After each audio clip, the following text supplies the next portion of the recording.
had everything I wanted. I finally became a mom. I had a solid marriage. We were financially stable, beautiful house. I had my dogs. I had everything. So why did I find myself sitting on the back of the deck, sobbing uncontrollably? I could not stop crying. I felt like the worst mom in the world. I thought I was doing everything wrong, and I felt so alone. This day came 6 months after I became an adoptive mom of 2 toddlers. Obviously, I was very overwhelmed. And the worst part of that experience was that I felt so alone. The good part is that I called my husband. He came home, looked after the girls while I went to the doctor, and I was able to share with the doctor how I was feeling. So he prescribed me some antidepressants. And then it was the next question that he asked me that really has changed my life. The question was, what changes are you going to make? Now, I don't know if I looked at him and said, excuse me, what are you talking about? You just gave me a prescription for the happy pill, or maybe I said it in my head. I don't know. But I took it in and I thought about it. What changes could I make? I was now a new mom. I was 46 years old, had an active massage therapy practice. I was exhausted. Financially, we were taxed out. And I had a lot less time to myself. So I started to look at the bits and pieces of what could I change in my life? And believe it or not, the first change I made was I started stretching when I was brushing my teeth. Okay, you're probably wondering, like, what? How does that help? I had back surgery in my mid-20s. I've had chronic lower back pain for most of my life. And if you've had pain or chronic pain, you know that doesn't make you a really nice person, doesn't make you a very good mom, or a lot of people don't want to be around you. But by stretching, I gained a little bit of control back over that pain. And so I was a little bit happier, and I was a little less irritable. And I would stretch several times during the day, which would ease the tension off my lower back. And this is how simple self-care came to light. This is how my journey started. And now I'm continuing as a stress disruptor using simple self-care. Well, hello, this is Don, And this is Gina with Focused Healthy Family. and this is podcast number 197. And today we get to talk with Rita Garnto with Simple Self Care by Rita, your simple self care guru, I call her. Rita Garnto is a passionate advocate for self care and stress management, blending her years of healthcare experience with a compassionate, down to earth approach. As a speaker, author, and creator of simple self care strategies, Rita empowers individuals to prioritize their well being in a busy world. When she's not helping others find balance, you can find her working out, working in the yard, or spending quality time with their family. Rita's mission is to prove that even small steps towards self care can lead to big changes. Well, Rita, it's wonderful to have you back here on. This is our second time, I think, with you. And She was on the early days of our podcast. yeah, when we were. Thank you. It's great to be back. Yeah. And 197. Woo! And you didn't save me for the 200th one? Damn, I didn't think about that. Come back. We can always bring you back, Oh, there you go. In 3. Yeah. But I know today, you brought up about doing this, the global stress epidemic. And I think, that we're wrapping up the end of the year. It's kind of good to look at kind of what we've kind of done to ourselves over these last probably at least 5 years, but this past year especially, it's gotten to be outrageous in a way what we're going through. So I'd like to talk a little bit. First, I'd like to kind of first tell about what you do, kind of recap a little bit for our audience of what you do, and then we'll get back into this epidemic part. Okay. Oh, so sorry. I thought you were... That's not a pause. That is your. I thought you were gonna. Anyway, so sorry. Did you want me to go through it? No, it's okay. So I am a keynote speaker. I am an author. I'm a workshop facilitator. I'm an adoptive mom. I used to be a caregiver of my dad, 90-something-year-old dad, 3,000 miles away. And really, sort of, my mission is to help you understand that stress overload, first of all, exists and it is disrupting our lives, our health, and is killing us. And it's not hard to back off to help decrease our stress overload. Now, we have to understand that stress isn't going anywhere. So what we're changing is your awareness of, oh, I'm feeling kind of stressed, I'm irritable, I'm overwhelmed, I'm like, I just want to go take a nap, I want to shut down. Those are all key symptoms of stress overload, and understanding at that point, oh, okay, I'm feeling really stressed. Let me do something to help reset my nervous system, help me think clear, help me get back to where I need to be so I can keep moving forward. Yeah, the whole idea of, reduce the stressors in your life, like, what do? You can't sell your children and I mean, Some days I wanted to. If you let me. So, but you're right. So and especially this year, there's been so much. I'm not getting into politics, but so much turbulence and so much happening that I think most of us feel like the world is turned upside down. Now, what happens with this is most of all this is an uncontrollable situation. So I ask you, and I ask you and your listeners, what can you control in an uncontrollable situation? What's the one thing you can control? Our thinking, You can control your reactions. reaction. There you go. So it's being able to step back and take a look at, okay, I don't agree with what's going on. I'm not going to watch the news every day or 10 hours a day. Because nothing I do or say is going to change what's happening, but I can change how I react. It doesn't mean I have to be happy about what's going on. You do what you can where you can, but you can't take it on, if you know, you know what I mean. right. One great example is both my girls are out of the house now. My youngest is just home for winter break from university. A couple of years ago, a good friend gave me some advice, and how turbulent teenagers can be, especially girls. And their communication skills, I don't know, somewhere that they lose their communication skills. And so they'll just blurt stuff out at you that can be very offensive and rude. And I'm still in the process of learning, is that when that happens is I take a moment and go, wait, that is her roller coaster. Like whatever's going on there, whatever that story behind that comment, that's about her. It's not about me. And when you can make that differentiation, then you can step back and go, okay, maybe we could talk about this when you're a little calmer. Where did this come from? What exactly are you talking about? And then creating a conversation rather than your brain being triggered like you're under attack. Because sometimes it feels like that. Yeah.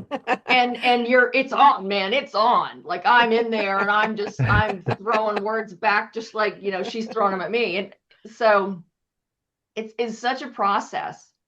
And it's just one little thing at a time, like just having that second of awareness. Oh, maybe I should just, okay, what exactly did you mean by that? So that's it's learning the difference between controlling and what you can control, what you can't control. It's Right. tough.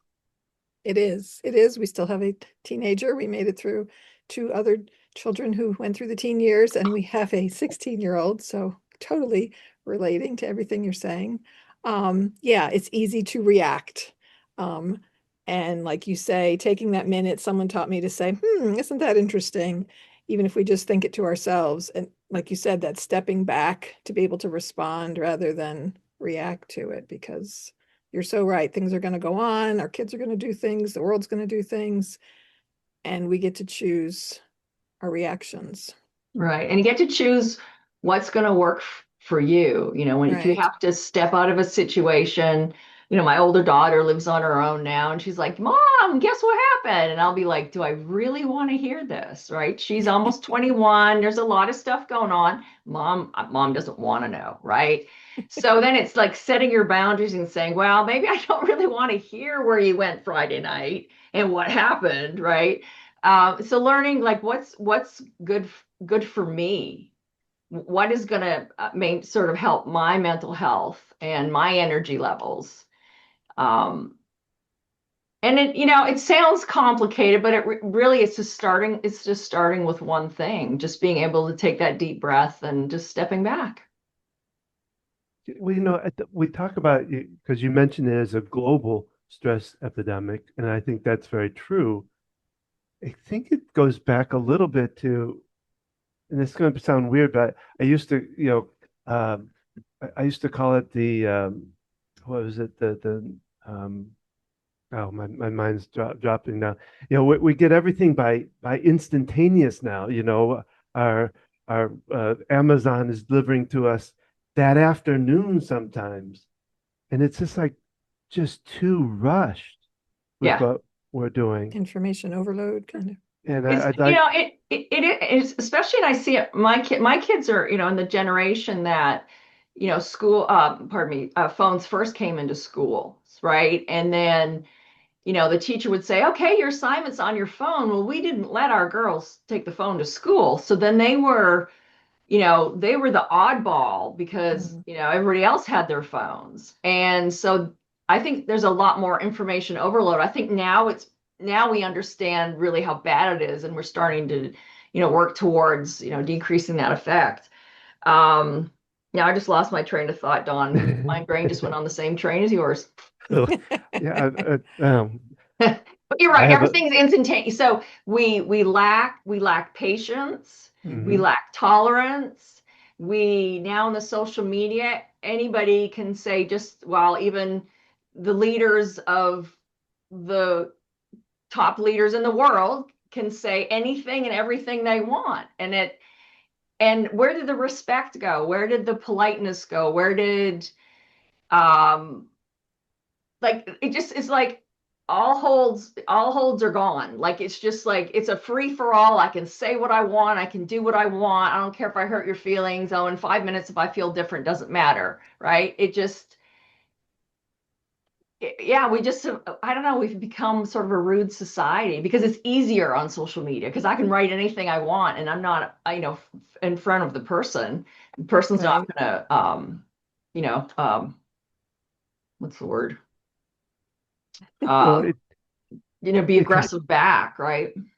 I mean, it's kind of taking what you're developing as far as the physical part and adding to the mental part of like simple self-care goes stronger than just the physical part.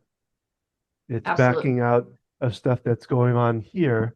Like you say, I always talk to people about I use EFT to help them, and I think it helps kind of build a shield against those things that, like you said, that are coming at us. And instead of us absorbing it, we need them to be able to bounce off of that. No, and I agree. Even, like I'm not some, simple self-care guru living on the top of a mountain, like I live this every day and I practice it every day. Today, I start off as kind of a blah day and I'm using my positive affirmations. I'm like identifying the emotions I'm feeling. Where are these emotions coming from? Why are they being triggered? Like I use this stuff every day. And to some people, that may sound really tiring, but I did start with one thing in the beginning, and you just learn. You just have tools in your tool belt. And the thing I like to do is I'm a science nerd. I want to know why.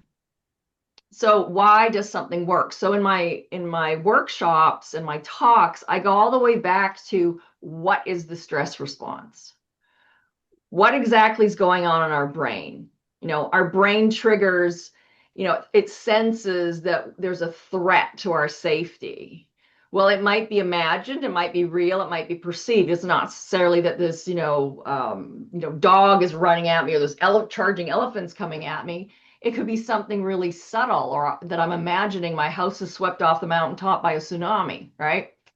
So understanding that our brain, it's an involuntary response, then being aware of, oh, I feel butterflies and my heart's beating fast and I'm a little irritable again. I feel a little overwhelmed, and looking at, well, what just triggered that?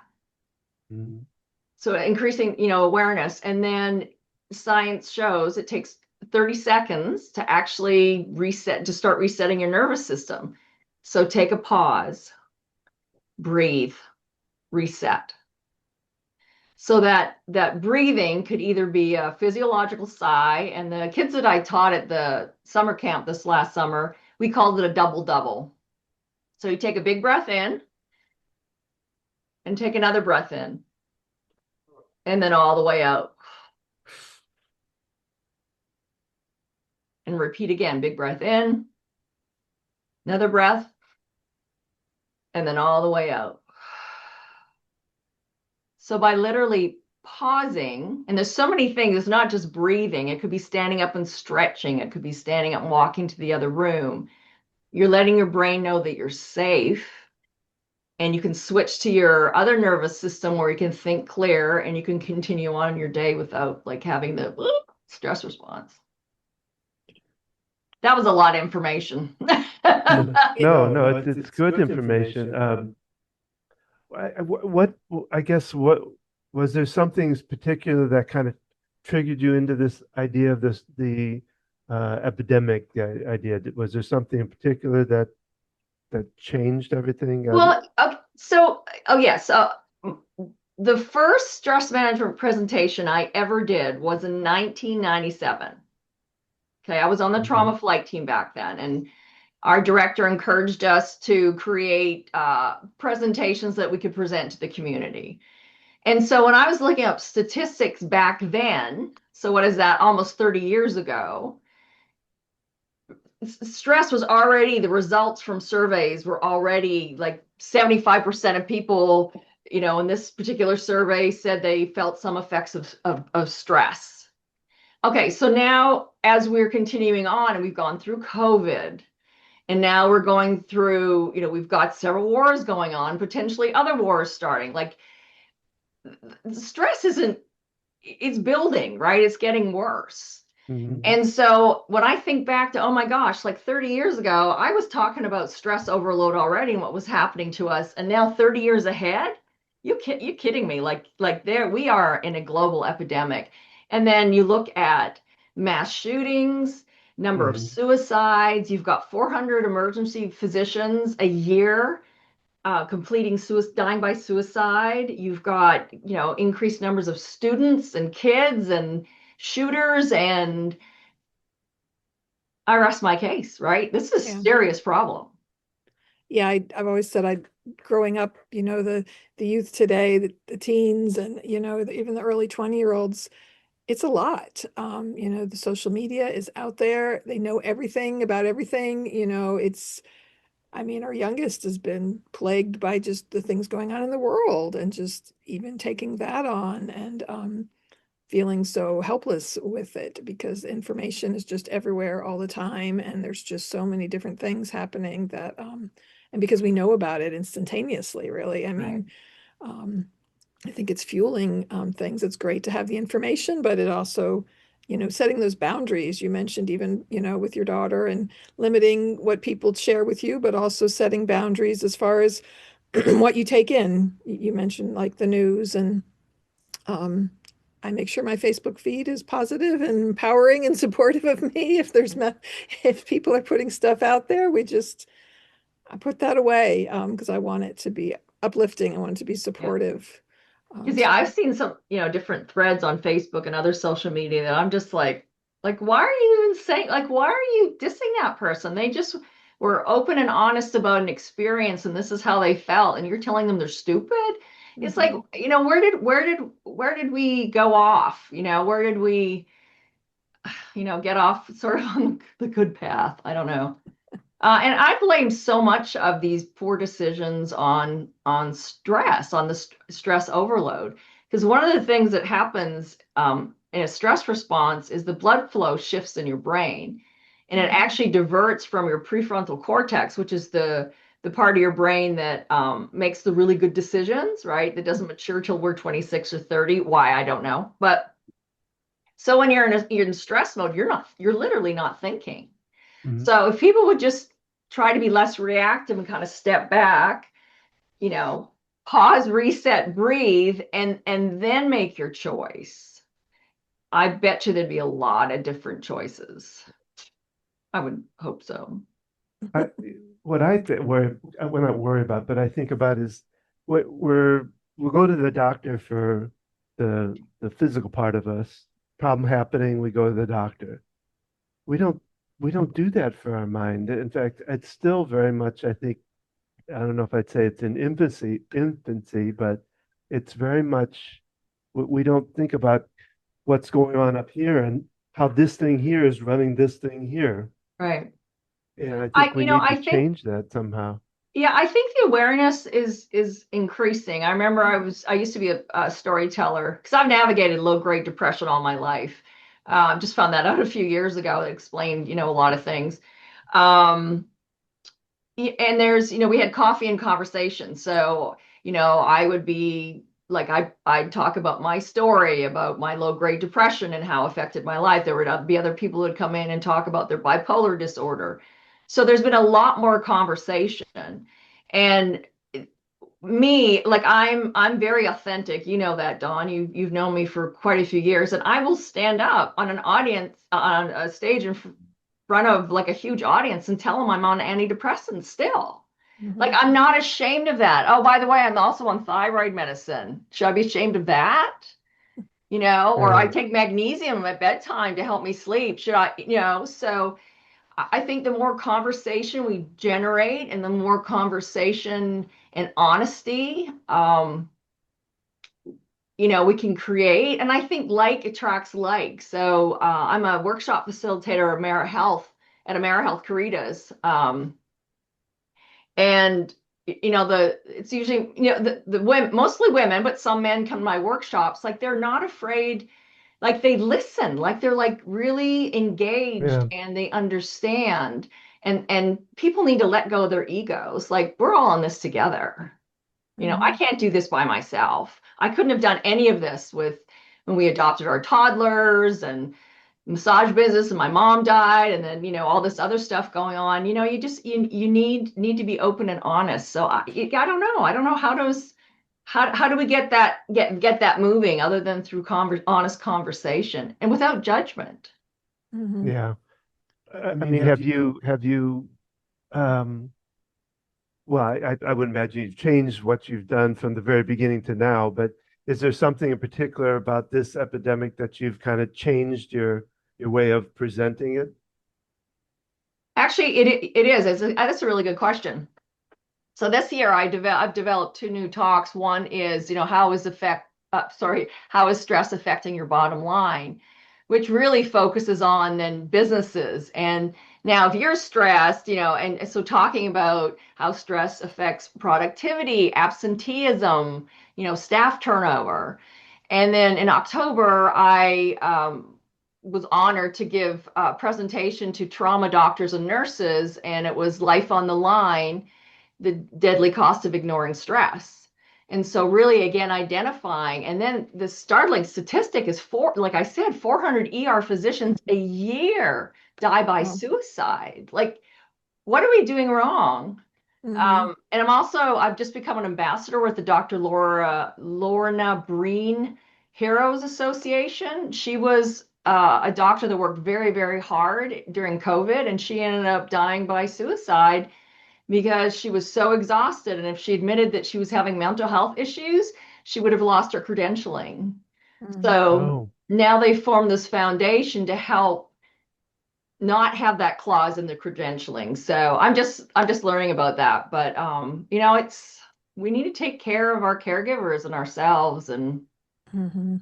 yeah, that's not happening, but Well, so there are definitely gains and progress made, and it's becoming more fashionable to have a therapist. I mean, that's much more out there as far as the information, but yeah, the true honest connections with people and sharing this information, because yeah, we do put different expectations on people depending on what their role is in society and the jobs they play. I didn't realize that statistic was out there on ER physicians. I know other statistics related to high rates of suicide and yeah, thinking You've got, about attorneys and yeah, so it's yeah.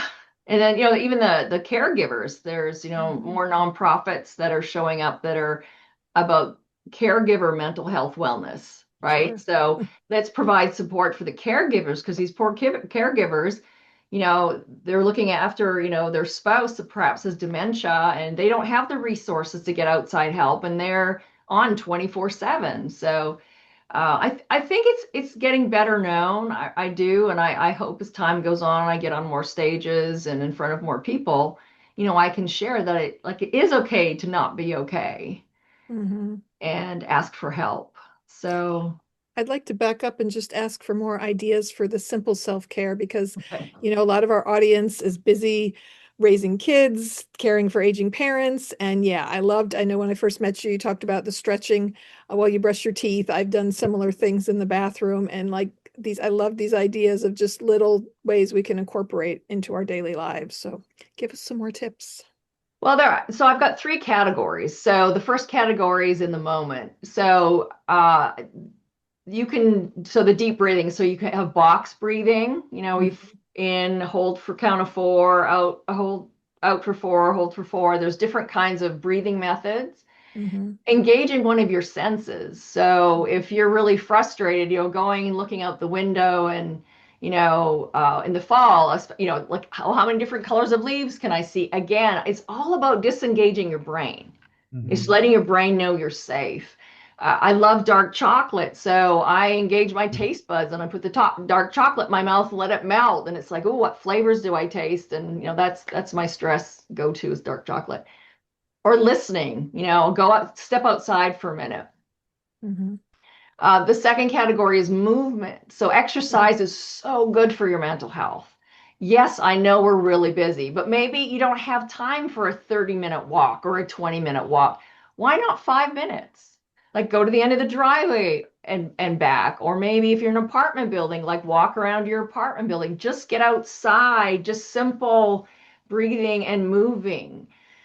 And the last one is mindfulness, which is a word I made up to describe brain dumping. And I'll use Uh, this one a lot as well. Like, so at the beginning of your day, you're like, oh, I've got this, I've got this, oh, I got, what do I do first, right? So I write it all down. I'm literally letting my brain vomit on the paper, right? And then I can look at, okay, I've got these 10 things that I really want to get done. Which are the top, like, what's the top one that really has to get done today? Like, really important needs to get done. Get it, start there, and then do number two and number three.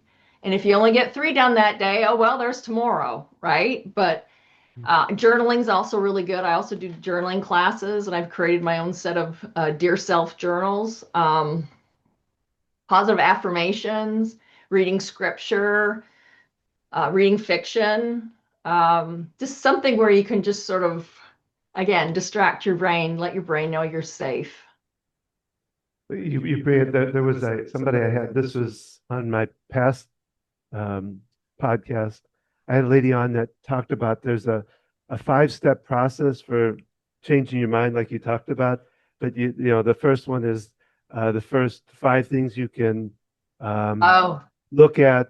It's a whole and scale like down. four things you can, yeah, five things you can see, four that you can hear, like touch. Yeah, Yeah, yeah, I've heard yeah. that too. So really, anything, um, and finding the thing that works for you. Just because Right. stretching and brushing my teeth works for me, and I still do it, doesn't mean it's the perfect exercise, because if you don't want to stretch or it hurts to stretch or oh, you hate stretching, so you need to find your own thing. So and so in my workshops, I have probably a dozen different workshops, and they all focus on the stress and the simple self-care with lots of different options. Like, what do you Mhm. like to do? And maybe today it's journaling. Maybe later on it's going out and punching the punching bag you have in the garage, or running up and down the stairs, or doing something. So it's really figuring out what works for you. Sure. Well, I've kind of, I kind of take that same philosophy with my EFT because I started realizing people, they get the idea. It's kind of like with exercise, they don't have half hour, they don't have an hour to do this tapping process. So I've been really getting out there. Of course, I always talk about the breathing, but I talk about doing just hitting a spot and taking 5 minutes or a minute when something strikes you up is to just take the breath, do a little tapping, and get that down. So I've So kind let of simplified it too. and that's good. So I'm going to ask you, what would be your go-to if I said, I'm anxious about something coming up. So I'm going to take a deep breath. What's the point that I would tap? It's any point. That's the thing about it is So that it could be, it could be any point. It could be a couple of points if you want to, but okay, like this is my safety spot here. When okay. when I when I'm driving out in the road and some jerk pulls in front of me the wrong way, I say Gosh, a that few never words. happens here in Charlotte. Well, I'll just do the breathing and the tapping. And sometimes if I really want to work it, I work in the back of my mind with what I'm thinking. Because it's for us, it's about what's the negative thoughts that are coming out with this and Right. working through them. And so I'll just hit a spot or a couple of spots. What I always talk about is rubbing, Yeah, my you know. favorite thing to do is people don't even know what you're doing. You just put your hand in this kind of spot below your collarbone here at your chest, which is where you would tap, but you just kind of, and you think about it, if something happens, you kind of, your Yeah. reactions are to kind of do these kinds of things. But just, yeah, people don't know. I've done this when I'm in a social setting and I'm overhearing someone the way they're talking to their kids or something that's real negative that I find overwhelming. I'll just kind of kind of do that thinking about them, but then also myself. So I'm not taking in the other's negativity. But yeah, because That's a it's great very idea. Usually when I do that, it's because I have some trigger point or pain going on. But I well, love and that. I love that. Or just, rubbing your Yeah. rubbing fingers your fingers together. together. Hmm. Absolutely. So it's just finding what works for you. And I love that. I'm going to share that in my workshops now too, the tapping, just picking one, breathe and then tapping. Yeah, that's the great thing about EFT is you can't do it wrong. When I first learned it, it's, you can tap in any order, you can, tap on any points and just like finding what techniques work for you. I love music and I found, kids are getting on my nerves or just arguing with each other. If I put some music in my ears, I can kind of zone out to my own Yeah. world. Our middle child does that all the time. Our 23-year-old has always got earbuds in, and I know it's her way of kind of coping. And Yeah. um, Well, and It's, the it's other good. thing most people don't think about is that EFT can bring an instant relief, but if the more you do it, like I do it every day, and the more you do it, it kind of builds that, like I say, that shield that things that come at you don't come at you the same way. So Yeah, that's great. No, I absolutely agree. You've got, you have to have your tool belt full of tools, because yeah.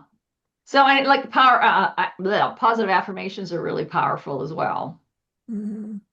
So if we have time, I have a funny story to tell you about sure, positive affirmations. go for it.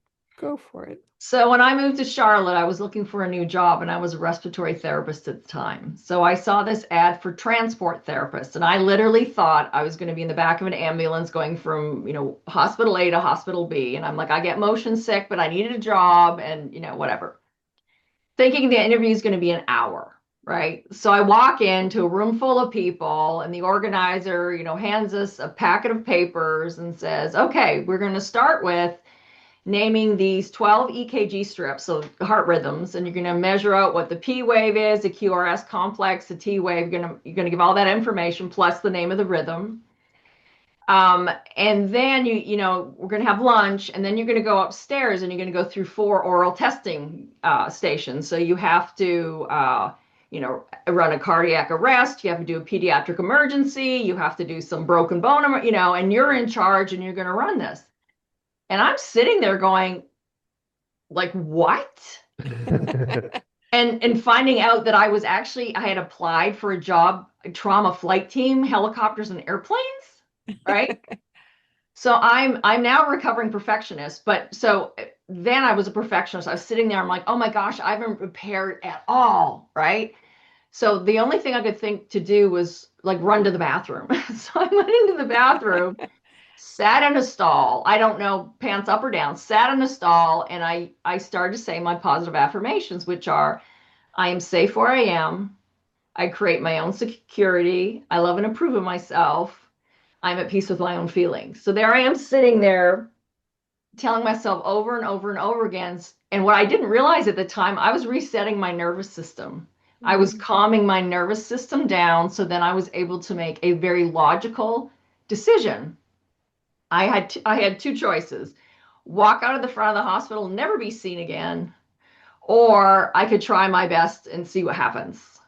So I decided to try my best. And that was one of the most, I got hired along, there was 9 others. There's 10 of us in total that got hired. It was an amazing career I never thought that I would ever have. It just unbelievable. And so just going back to the point where I was, was in stress mode, right? And just being able to calm my brain enough to look at it logically and make a good decision. And I ended up having this great career. So, but I still, sitting in the bathroom, I love and approve of myself. I'm staying where I am. I create my own security. Yeah, I found myself going outside and taking a short little walk sometimes. Something at work is stressing me, or even at home. I've always told my kids, if you're stuck, move. Step Yes, outside, love change that. rooms, any kind of physical movement will help shift the brain. And yeah, just getting in these little habits, I think, is what helps, because then when you really need it, you're already in that habit of doing that, rather than waiting till you have a total catastrophe happen in your lives and you don't have any coping strategies. Yeah, it's a lot easier if you start just every day finding things. Well, and that way too, instead of being like, if this is your elevated stress level, at least it comes down. It may go back up again. It probably will go back up again, but at least you're giving your body some sort of respite, some sort of rest. And the thing is,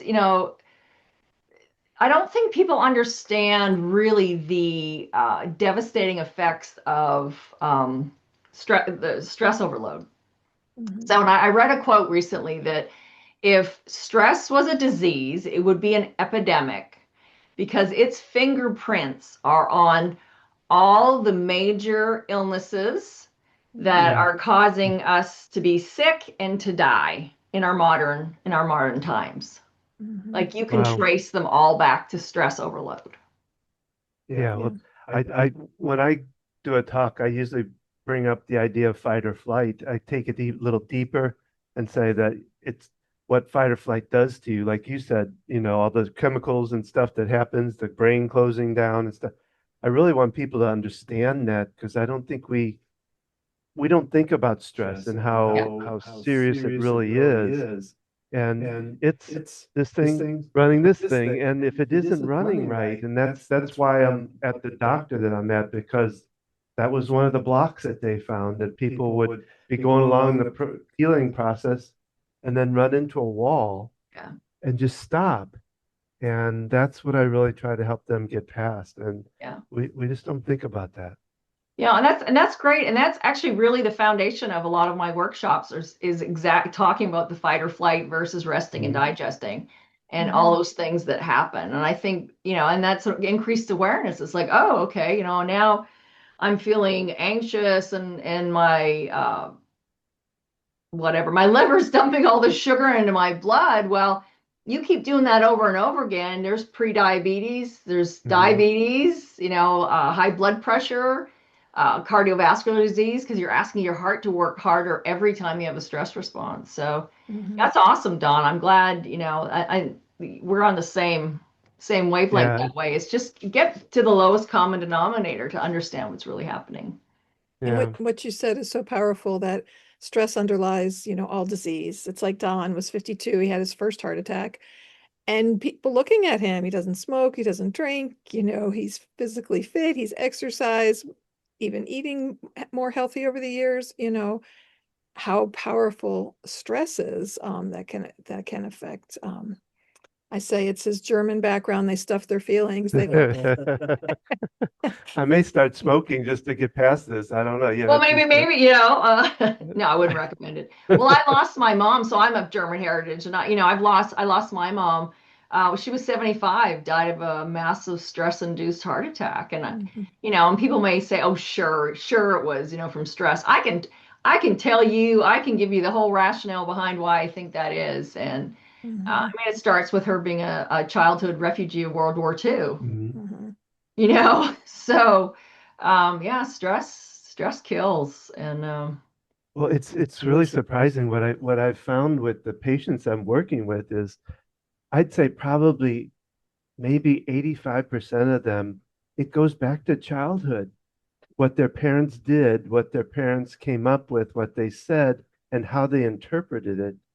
Because that's what a lot of times I'll go back to our tapping is about what I didn't deserve this as a child, but I took it on anyway. or And they I've been, told me I wasn't good enough. oh Right. God, And that's a strong one. Mhm. Yeah, and those so what's messages, interesting about that, Dawn, is that ties in then to when I talk about stressors, about being perceived stressors. Hmm. The perceived stressors really are the story you're telling yourself. Uh-huh. So I love right. that. So that's a tie-in with that is, they said I should never go into medicine, or, I had someone when I said I want to write a book, actually my mom said, don't kid yourself. 2018, I wrote a book and I'm looking at doing it, the second edition soon. And, um, it wasn't in my mom's wheelhouse, I'm not mad Mhm. at her, but, she couldn't No, Right. but see beyond that, and if I'd listened to her, I wouldn't be able to say I was an author. yeah.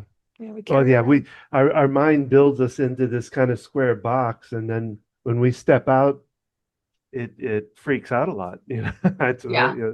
so yeah, I recommend your book quite a bit to the patients I deal with all the time because it's like, you don't have a lot of time to exercise. Well, here's a good opportunity, so And Get on yeah. that out of bed note, the right way, stretch, as you're walking out to the bathroom, or hobbling in my case now that I'm in my 60s. Like, tell us a little more just about your book, Rita, while we're talking about your book. so my book is called Simple Self-Care Saved Me, and I wrote it back in 2018. And it really is how the background story with the adoption, and with my mom passing and all that. And then it really explains, what our nervous system is, and it really breaks it down. So each chapter is, we go right to the beginning to give you a better understanding what the fight or flight is, and Mhm. then talks about the three categories and gives lots of examples. And then it's all about finding that one. And Gina, I find I'm going to throw us women under the bus because I have to say, in a lot of my workshops, when they're women, and I'll say, okay, pick one thing. What are you going to do starting today? Well, I'm going to cut out all sugar. I'm only going to eat green food. I'm going to work 2 hours a day, and I'm going to do this and this and this. I don't know why we think we need to be such big overachievers, Yeah. and we set ourselves up for failure. Mhm. So there's a lot of books that I've read that have said one choice, just pick one thing, and so that really is. There's a part of the book that you write down all of the self-care you like to do, and then you Mhm. narrow it down just to one thing. Just start doing that one thing Right. one time today. Right. I can totally Right now, relate. I gotta go. Relate to what you're saying of, yeah, I'm going to do this and I'm going to do this. You think about it with the new year coming up, people set expectations of all the changes they're going to make. I'm part of a group of women and we do some accountability stuff with each other. And I've Oh, that's learned, awesome. yeah, just picking, I'm just going to do this one little thing this week, and keeping it real simple, because you're right. We put a lot on ourselves. I mean, we find ourselves often in that position, no matter if our spouse is involved in raising our kids, a lot goes on mom. Um, It and does. It's just, yeah, it does. Like, my husband's, he's a big part of the child, parenting too, but still I don't know, it's just our brains work differently and we see the dust or we see the dirt or we see the dishes before the men do. Sorry, Don. No, I'm the one that sees most of the dust in this house, unfortunately. But I'm sorry. but even, for those of us working as caregivers as well, right? When my dad was sick with his Parkinson's, I stepped up to help out and I had the background and the experience. And so, my siblings and look to me as, well, Gina knows how to do this, Gina. And we take that on even more so, I think, especially we find ourselves in that role in so many different avenues. When I'm really stressed, I was good at math in school, but I didn't pursue that. And sometimes I say, I wish I had become an accountant and I could just stare at numbers all day. You only have like 3 months of the year that would be really busy. Yeah. When I get But you know what? overwhelmed But it's a with woman. It's people. learning to like my mom was a super mom of the 70s, right? So Mhm. she felt like she had to do everything.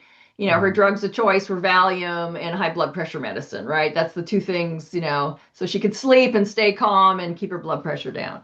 Um, and it's sad that we don't, like I'm hoping we're learning now, we've learned or we're learning, ask for help. Like, Mhm. excuse me, why are those dishes on the counter? Like, you can do that just as well as I can, or, someone else take the trash out, or so, yeah, it's not easy. I often say the struggle is real, and stress doesn't care who you are, where you're from, how much money you have in your bank account, what color your skin is, what sexual orientation you are. Stress doesn't care. One of the doctors I work with, she used to say that stress was like a cup inside of you, and as long as it would stay within that cup, we could manage it. It's when it gets up and it overflows is when we can't handle it. I don't know if that fits or not, but that's Yeah. No, I like that. I use the like an opposite analogy is you can't be your best if your cup is empty. And if your cup is Mhm. empty is like the self-care, the self-love cup. Right. So, but I think if your either if one. your Yeah. stress cup overflows, it's just as bad. So, Sure. yeah. Well, I guess we could talk all day on this kind of stuff. Good. What else would you like to talk about, Donna Gina? Well, are there any other pointers or tips or things you'd like to share with our audience, something we didn't cover or something in more detail? No, I think really just, understand, like slow down. Pause, take these pauses, breathe, let your nervous system reset. You don't have to do it all, you don't have to be perfect. And then really just like what's important to you and your family, like what really matters. Right. Um, and as I'm getting older, I'm realizing, these people aren't in my life anymore because, they drain a lot of energy. So it's really deciding sort of what matters. Oh, and one more thing. There's no such thing as life work balance. It's a teeter totter, right? This is 6, 7. So, like when you were caregiving, you couldn't keep up everything else at the same level, or else, you're going to exhaust yourself, or, we often try. But Mhm. something has to give. When you have a child sick at home, you can't keep up the demands of keeping the house clean and working and doing all this. Like, I think people need to understand that There you go. the work life balance is very dynamic and there has to be give and take on both sides. So Yeah, which is why I sometimes let the dust go because it can only do so much. I hired someone to clean my house. So you know what? Yep.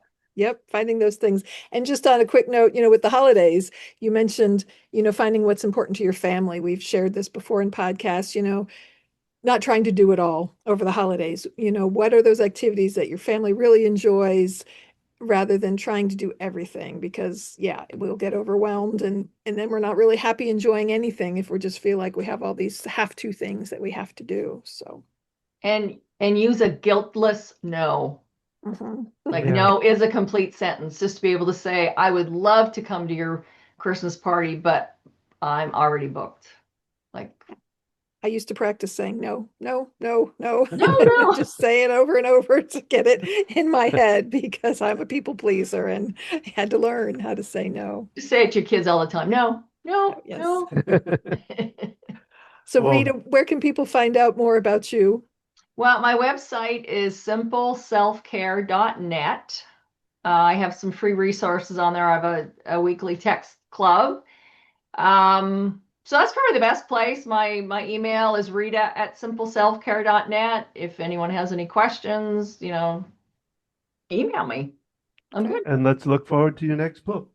Yes. Absolutely. Hopefully in 2 years. Okay. We'll that's share cool. links to all this for those of us, who take the time to look at the information. So thank you for joining us today, Rita. I've really looked forward to having you on again as Oh, you were thank on you. with us before, course. and especially, right now, the busy time of the year with people with holidays and things, stopping to take care of ourselves is so Yeah. important. So Slow down. exactly. We'll have you back in three lessons to get to 200. All right, so I can be a number 200. Sure. That's awesome. Sorry.